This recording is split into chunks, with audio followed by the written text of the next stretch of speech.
ಸ್ಮೂತಾಗಿ ಸಾಫ್ಟಾಗಿರೋ ಇಡ್ಲಿ ಮಾಡೋದು ಹೇಗೆ ಬನ್ನಿ ಇವತ್ತಿನ ವಿಡಿಯೋದಲ್ಲಿ ನೋಡೋಣ. ಹಾಯ್ ಹಲೋ ಎಲ್ರಿಗೂ ವೆಲ್ಕಮ್ ಟು ಮೈ ಚಾನಲ್. ಇವತ್ತಿನ ವಿಡಿಯೋದಲ್ಲಿ ನಾನು ಇಡ್ಲಿ ಮಾಡೋದು ತೋರಿಸ್ತಾ ಇದ್ದೀನಿ. 2 ಕಪ್ಪಷ್ಟು ಅಕ್ಕಿ ತೊಗೊಳ್ತಾ ಇದ್ದೀನಿ. ದೋಸೆ ಇಡ್ಲಿ ಅಕ್ಕಿ ಅಂತ ಸಿಗುತ್ತೆ, ಆ ಅಕ್ಕಿನ ನಾನು ತೊಗೊಳ್ತಾ ಇದ್ದೀನಿ. ಇಲ್ಲಿ ಅದು 2 ಕಪ್ಪಿಗೆ 1 ಕಪ್ ಉದ್ದಿನಬೇಳೆ ಹಾಕ್ತಾಯಿದ್ದೀನಿ. ಅಂದರೆ ಎಷ್ಟು ಪ್ರಮಾಣ ಅಕ್ಕಿ ತೊಗೊಂಡಿರ್ತೀವೋ ಅದ್ರ ಅರ್ಧದಷ್ಟು ತೊಗೋಬೇಕು. 1 ಕಪ್ ತೊಗೊಂಡಿದ್ರೆ ಅರ್ಧ ಕಪ್ ತೊಗೋಬೇಕು. ಈಗ ಅದನ್ನು ವಾಶ್ ಮಾಡಿ ನೆನೆಯೋಕೆ ಇಟ್ಟಿದ್ದೀನಿ. ಇದನ್ನು ಮಿಕ್ಸಿ ಮಾಡ್ಕೊಳೋಕ್ಕಿಂತ 1 ಅವರ್ ಮುಂಚೆ ನಾನೊಂದು ½ ಗ್ಲಾಸಷ್ಟು ಅವಲಕ್ಕಿ ತೊಗೊಂಡಿದ್ದೀನಿ. ಅವಲಕ್ಕಿನೂ ಅಷ್ಟೇ ಚೆನ್ನಾಗಿ ವಾಶ್ ಮಾಡಿಬಿಟ್ಟು ಅದನ್ನು ಕೂಡ ನೆನೆಯೋಕೆ ಬಿಡಬೇಕು. ಅವಲಕ್ಕಿ ಏನು ಒಂದು ಅರ್ಧದಿಂದ 1 ಅವರ್ ನೆನೆದ್ರೆ ಸಾಕಾಗತ್ತೆ.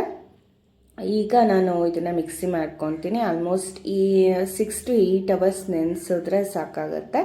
ನೋಡಿ, ಇವಾಗ ಇದನ್ನು ಮಿಕ್ಸಿ ಮಾಡೋಕ್ಕಿಂತ ಮುಂಚೆ ಇನ್ನೊಂದು ಸರಿ ಚೆನ್ನಾಗಿ ವಾಶ್ ಮಾಡ್ಕೊಂಡಿದ್ದೀನಿ. ಎರಡನ್ನು ಮಿಕ್ಸ್ ಮಾಡಿ ಮಿಕ್ಸಿ ಮಾಡ್ಕೊಳ್ಳೋಣ. ಸ್ವಲ್ಪನೇ ಹಾಕ್ಕೊಂಡು ಗ್ರೈಂಡ್ ಮಾಡ್ಕೊಳ್ಳೋಣ.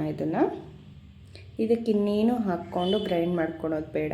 ನಾವೇನು ನೆನೆಸಿಟ್ಟಿರ್ತೀವಲ್ಲ ಅಕ್ಕಿ, ಅದಕ್ಕೆ ಒಂದು ಸ್ವಲ್ಪ ಅವಲಕ್ಕಿನ ಮಿಕ್ಸ್ ಮಾಡಬೇಕು. ಕೆಲವೊಬ್ಬರು ಅನ್ನನ ಮಿಕ್ಸ್ ಮಾಡಿಬಿಡ್ತಾರೆ. ಅನ್ನನ ಮಿಕ್ಸ್ ಮಾಡೋರು ಅವಲಕ್ಕಿನ ಸ್ಕಿಪ್ ಮಾಡಬೇಕಾಗತ್ತೆ. ಅವಲಕ್ಕಿ ಅನ್ನ ಎರಡನ್ನೂ ಮಿಕ್ಸ್ ಮಾಡಿದ್ರೆ ಇಡ್ಲಿ ಅಷ್ಟು ನೀಟಾಗಿ ಬರೋದಿಲ್ಲ. ಸೊ ಹಾಗಾಗಿ ಯಾವುದಾದ್ರೂ ಒಂದನ್ನು ಹಾಕಿದ್ರೆ ಸಾಕಾಗತ್ತೆ. ಅನ್ನ ಹಾಕೋರು ಅವಲಕ್ಕಿನ ಸ್ಕಿಪ್ ಮಾಡಿ. ನೋಡಿ, ಇವಾಗ ನಾನು ತೊರಿಯಾಗಿ ರುಬ್ಕೊಂಡಿದ್ದೀನಿ ಅದನ್ನು. ಸೊ ಇದೇ ಥರ ಎಲ್ಲನೂ ರುಬ್ಕೊಳ್ಳೋಣ. ಇಡ್ಲಿ ಹಿಟ್ಟನ್ನು ತುಂಬ ನುಣ್ಣಗೆ ರುಬ್ಬಿದ್ರೆ ಚೆನ್ನಾಗಿರಲ್ಲ, ಸ್ವಲ್ಪ ತೊರಿಯಾಗಿದ್ರೆ ಚೆನ್ನಾಗಿರುತ್ತೆ. ಯಾಕಂದರೆ ನಾನು ರವೆ ಮಿಕ್ಸ್ ಮಾಡಲ್ಲ, ಬರೀ ಇದೇನು ಹಿಟ್ಟು ನೆನೆಸಿರ್ತೀನಲ್ವ ಅಕ್ಕಿ ಮತ್ತು ಉದ್ದಿನಬೇಳೆ ಅಷ್ಟನ್ನೇ ನಾನು ಯೂಸ್ ಮಾಡ್ತೀನಿ. ರವೆ ಹಾಕಲ್ಲ. ಕೆಲವೊಬ್ಬರು ಇಡ್ಲಿ ರವೆ ಹಾಕೋದ್ರಿಂದ ನುಣ್ಣಗೆ ರುಬ್ಕೊತಾರೆ. ನೋಡಿ, ರುಬ್ಕೊಂಡಿದ್ದೆ. ನಾನು ಅದನ್ನು ಸ್ವಲ್ಪ ಬೇರೆ ಪಾತ್ರೆಗೆ ತೆಗೆದಿದ್ದೀನಿ. ಇದಕ್ಕೆ ಇವಾಗ ಸ್ವಲ್ಪ ಉಪ್ಪನ್ನು ಹಾಕ್ಕೊಂಡು ಮಿಕ್ಸ್ ಮಾಡ್ಕೊಳ್ಳೋಣ. ಸ್ವಲ್ಪ ಗಟ್ಟಿ ಅನ್ಸಿದ್ರೆ, ಬೇಕು ಅಂತ ಅನ್ಸಿದ್ರೆ ಇನ್ನೊಂದು ಸ್ವಲ್ಪ ನೀರು ಹಾಕ್ಕೊಂಡು ಮಿಕ್ಸ್ ಮಾಡ್ಕೋಬೋದು. ತುಂಬ ತೆಳುವಾಗಿ ಮಾಡೋದು ಬೇಡ, ದೋಸೆಗಲ್ಲ ಅಲ್ವಾ, ಇಡ್ಲಿಗಾಗಿರೋದ್ರಿಂದ ಸ್ವಲ್ಪ ತೆಳು ಇದ್ದರೆ ಸಾಕು. ನೋಡಿ, ಈ ಪ್ರಮಾಣಕ್ಕೆ ನಾನು ಮಿಕ್ಸ್ ಮಾಡ್ಕೊಂಡಿದ್ದೀನಿ. ಈಗ ನಾವು ಇಡ್ಲಿ ಕುಕ್ಕರ್ಗೆ ಸ್ವಲ್ಪ ನೀರನ್ನು ಹಾಕಿ ಅದನ್ನು ಕುದಿಯೋಕ್ಕಿಡೋಣ. ಆ ನೀರು ಬಿಸಿ ಆಗೋ ಟೈಮ್ ಅಷ್ಟೊತ್ತಿಗೆ ನಾವು ಎಲ್ಲ ಪ್ಲೇಟಿಗೂ ಸ್ವಲ್ಪ ಆಯಿಲನ್ನು ಹಚ್ಕೊಂಡು ಹಿಟ್ಟನ್ನು ಹಾಕ್ಕೊಳ್ಳೋಣ.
ಎಲ್ಲ ಪ್ಲೇಟಿಗೂ ಅದೇ ರೀತಿ ಆಯಿಲ್ ಹಚ್ಬಿಟ್ಟು ಇಡ್ಲಿ ಹಿಟ್ಟನ್ನು ಹಾಕ್ಕೊಂಡಿದ್ದೀನಿ. ಈಗ ಇದನ್ನು ನಾವು ನೋಡಿ, ನೀರು ಬಿಸಿ ಆಗಿದೆ. ಇವಾಗ ಕುಕ್ಕರ್ಗೆ ಇಟ್ಬಿಡೋಣ. ಇದನ್ನು ವಿಸಲ್ ಆಗೋವರೆಗೂ ಬಿಡಬೇಕಾಗತ್ತೆ. ಕೆಲವೊಂದು ಕುಕ್ಕರಲ್ಲಿ ವಿಸಲ್ ಇರೋಲ್ಲ, ಅವರು ಒಂದು 10 to 15 ಮಿನಿಟ್ಸ್ ಬೇಕಾಗತ್ತೆ. ಇದು ವಿಸಲ್ ಇರೋದ್ರಿಂದ ನನಗೆ 10 ಮಿನಿಟ್ಸ್ ತಗೊಳುತ್ತೆ. ಓಪನ್ ಮಾಡುವಾಗ ಸ್ವಲ್ಪ ಹುಷಾರಾಗಿ ಓಪನ್ ಮಾಡಿ, ಹಬೆ ಕೈಗೆ ಹೊಡೆಯುತ್ತೆ. ನೋಡಿ ಈಗ ಆಗಿದೆ, ಇದು ರೆಡಿ ಆಗಿದೆ. ಎಷ್ಟು ಚೆನ್ನಾಗಿ ಬಂದಿದೆ ನೋಡಿ. ಇಡ್ಲಿ ನೋಡ್ತಾ ಇದ್ರೇ ಗೊತ್ತಾಗುತ್ತೆ ನೀಟಾಗಿ ಬೆಂದಿದೆ ಅಂತ ಹೇಳಿಬಿಟ್ಟು.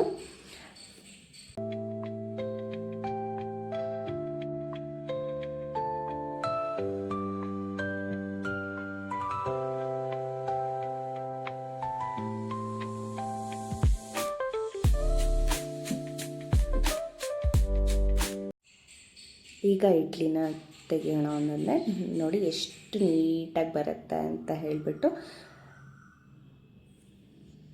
ತುಂಬ ಸಾಫ್ಟಾಗಿ ಮೃದುವಾಗಿ ಬಂದಿದೆ ಇಡ್ಲಿ. ಆಲ್ಮೋಸ್ಟ್ ನನ್ನ ಫ್ರೆಂಡ್ಸ್ ಎಲ್ಲರೂ ನನ್ನ ಕೇಳಿಬಿಟ್ಟು ರೆಸಿಪಿ ಕೇಳ್ಕೊಂಡು ಹೋಗಿದ್ದಾರೆ, ಯಾವ ಥರ ಮಾಡಿದ್ದೀರಾ ಇಡ್ಲಿ ಅಂತ ಹೇಳಿಬಿಟ್ಟು. ನಾನು ಇಡ್ಲಿ ಮಾಡುವಾಗ ನಮ್ಮ ಮನೇಲಿ ಸ್ವಲ್ಪ ಜಾಸ್ತಿ ಮಾಡ್ತೀನಿ, ಯಾಕಂದರೆ ನನ್ನ ಫ್ರೆಂಡ್ ಕಾಯ್ತಾ ಇರ್ತಾಳೆ ನಾನು ಯಾವಾಗ ಇಡ್ಲಿ ಮಾಡಿದ್ರು ನನಗೂ ಕೊಡು ಅಂತ.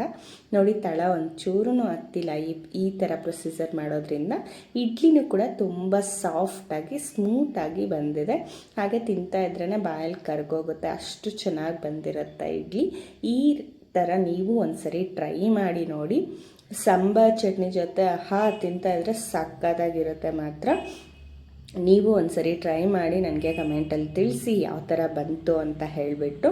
ಹಾಗೆ ಇದುವರೆಗೂ ನನ್ನ ಚಾನಲ್ನ ಸಬ್ಸ್ಕ್ರೈಬ್ ಮಾಡ್ಕೊಂಡಿಲ್ಲ ಅಂದರೆ ಪ್ಲೀಸ್ ಸಬ್ಸ್ಕ್ರೈಬ್ ಮಾಡ್ಕೊಳ್ಳಿ. ಹಾಗೆ ನಿಮ್ಮ ಫ್ರೆಂಡ್ಸ್ ಜೊತೆ ಶೇರ್ ಮಾಡೋದನ್ನ ಮರಿಬೇಡಿ. Thank you so much. ಮತ್ತೆ ಸಿಗೋಣ ನನ್ನ ನೆಕ್ಸ್ಟ್ ಬ್ಲಾಗಲ್ಲಿ.